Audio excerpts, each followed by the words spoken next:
Treneri, kaip vertinat, kad Augusto Lima išvažiavo serijos metu, gimė vaikas, viskas aišku, bet kaip jūs vertinat, kad jis išvažiavo, paliko komandą? Kaip aš vertinu?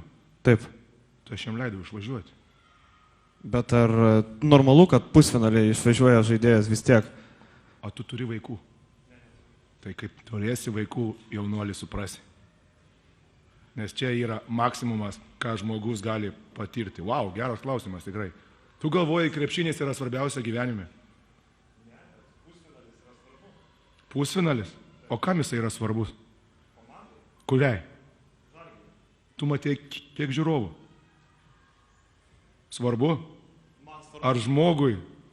Tai tu kaip vaiką pirmą savo pamatysi, tai tu suprasi, kas yra gyvenime svarbiausia. Ateik su manim pašnekėti tada. Nes nieko negali būti didingesnio pasaulyje kaip vaiko gimimas.